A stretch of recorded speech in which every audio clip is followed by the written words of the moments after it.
വന്ദന ഒപ്പിട്ട ഭാഗം ഞാൻ കീറിയിട്ടില്ല അച്ഛാ.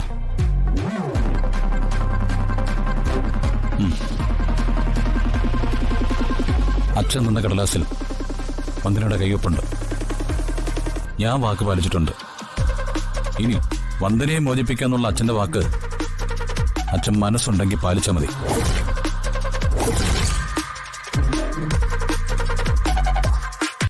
ഇല്ലെങ്കില് വന്ദനയ്ക്ക് വേണ്ടി ജഗൻ കളത്തിലിറങ്ങി പോരാടും.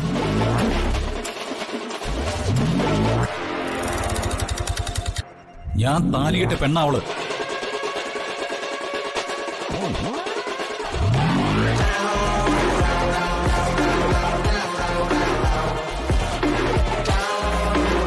രാഷ്ട്രീയക്കാരനായ അച്ഛൻ തന്നെ ചതിക്കുമെന്ന് അവൻ അറിയായിരുന്നു. അതുകൊണ്ട് അച്ഛന്റെ ദുർബുദ്ധി അവനും കടമെടുത്തു. കരുണാകരക്കുറുപ്പിന്റെ ചോരയിൽ പിറന്നവനാ ജഗൻ. ഇനി അത് ഉറപ്പിക്കാം.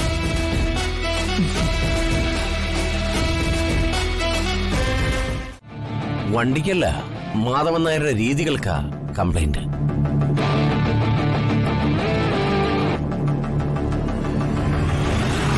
അച്ഛനെന്നില്ല ഞങ്ങളെ ഒഴിവാക്കി കള്ളന്മാരെ പോലെ നടക്കുന്നത്.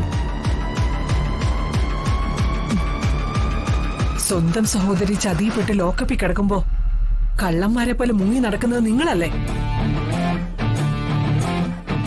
സ്വന്തം സഹോദരി അവഗണിക്കുന്ന സഹോദരന്മാരെ അച്ഛൻ അവഗണിക്കുന്നതിൽ എന്താ തെറ്റ്?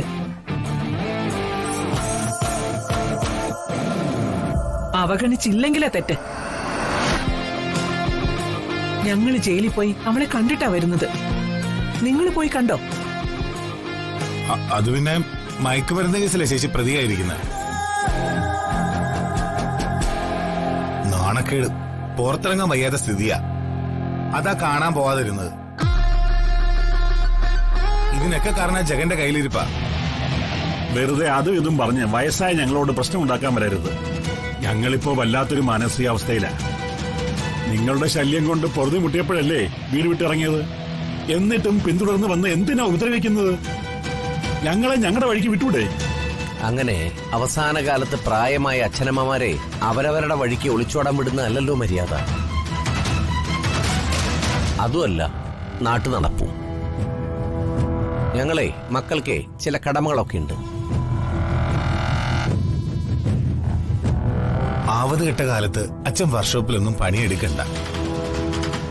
അങ്ങനെ കിട്ടുന്ന നക്കാപ്പിച്ച കാശുകൊണ്ട് അമ്മയും അരപ്പട്ടിണിയിൽ ജീവിക്കണ്ട.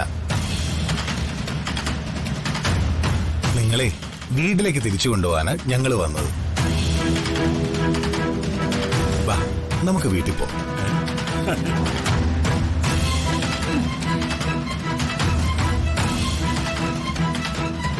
മരുമോള് ഹരിതയുടെ വീട്ടിലേക്കാണ് കൊണ്ടുപോകുന്നതെങ്കിൽ എനിക്ക് 100 വട്ടം സമ്മതം.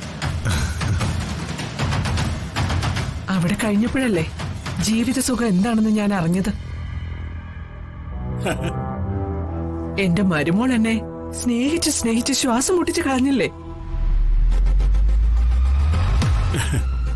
ഇനി പ്രകാശന്റെ ചെലവില് അവന്റെ വീട്ടിൽ കഴിയാനാണെങ്കിൽ എനിക്കും സമ്മതം. അവൻ എന്നെ തറയിൽ നിർത്താതെ ത്രിശങ്കു സ്വർഗത്തിൽ കയറ്റിയല്ലേ പരിപാലിച്ചത്.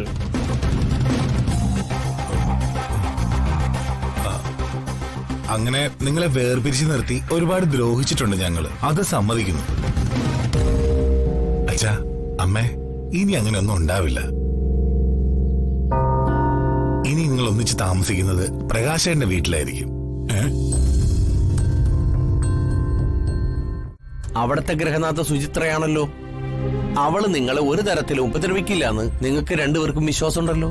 പിന്നെ ഞാനാണ് പ്രശ്നം. ഞാൻ നിങ്ങളെ ഒരു തരത്തിലും ഉപദ്രവിക്കില്ല എന്ന് ഞാൻ എവിടെ വേണമെങ്കിലും എഴുതി ഒപ്പിട്ട് തരാം. നിങ്ങളുടെ ഒരു മാസത്തെ ചെലവ് പ്രകാശേട്ടൻ വഹിക്കുമെങ്കിൽ അടുത്ത മാസത്തെ ചെലവ് കൃത്യമായി ഞാൻ വഹിച്ചിരിക്കും. അങ്ങനെ വരുമ്പോ ശേഷിച്ച കാലം നിങ്ങൾക്ക് മനസമാധാനത്തോടെ ഒരുമിച്ച് ജീവിക്കാം. അതൊരു നല്ല വ്യവസ്ഥയാണല്ലോ, അല്ലേ ചന്ദ്രു? ആ വ്യവസ്ഥ എനിക്കും ഇഷ്ടപ്പെട്ടു. അത് കഴിഞ്ഞിട്ട് എന്താ പരിപാടി? ഈ വസ്തു അച്ഛന്റെ സ്വന്തം പേരിലല്ലേ? അതെ. ആ വ്യവസ്ഥ അംഗീകരിച്ചു കഴിഞ്ഞാ പിന്നെ അച്ഛന് ഈ വസ്തു ഒന്നും വേണ്ടല്ലോ. പിന്നെ വർക്ക്ഷോപ്പിൽ പണി ചെയ്ത് കഷ്ടപ്പെടേണ്ട കാര്യമില്ല. ഓ അത് വേണ്ട. അച്ഛന്റെ പേരിലുള്ള ഈ വസ്തു ഞങ്ങൾ രണ്ടുപേരുടെ പേരിലും എഴുതി തന്നാ മതി. ഈ വസ്തു വിറ്റ സാമാന്യം നല്ല വില കിട്ടും. ഇത് വിറ്റ് ആ പണം ഞങ്ങൾക്ക് തുല്യമായി വീതിച്ചു തരുന്നു. ആ പണം കൊണ്ട് ഞങ്ങൾ ഓരോ ബിസിനസ് ചെയ്യും. ഓ, ഉഗ്ര ഐഡിയ. അതാണ്. ഇപ്പോഴാടി ചന്ദ്രു നമ്മുടെ ആൺമക്കള് അന്തസ്സുള്ള ആണുങ്ങളായത്. സന്തോഷമായി. ആ, നമുക്കൊരു ചായ കുടിച്ചാലോ? ആ, സർവീസിൽ നിന്ന് പിരിഞ്ഞപ്പോ കിട്ടിയ തുക ചതിച്ചു വാങ്ങി ഒരുത്തൻ തിന്നു തൊലച്ചു. LIC പണം പിടുങ്ങി മറ്റൊരുത്തൻ ബംഗ്ലാവും വെച്ചു. വയസ്സുകാലത്ത് ഒരു തുണ്ട് ഭൂമി വാങ്ങി തൊഴിലെടുക്കാനും സമ്മതിക്കില്ല അല്ലേടാ? ഇറങ്ങണ തണ്ടികളെ. ഇല്ലെങ്കിലേ താലമണ്ട അടിച്ച് പൊളിക്കും ഞാൻ. മേലിൽ മക്കളെന്നും പറഞ്ഞ് വന്നേക്കരുത്. ഇറങ്ങണ പുറത്ത്.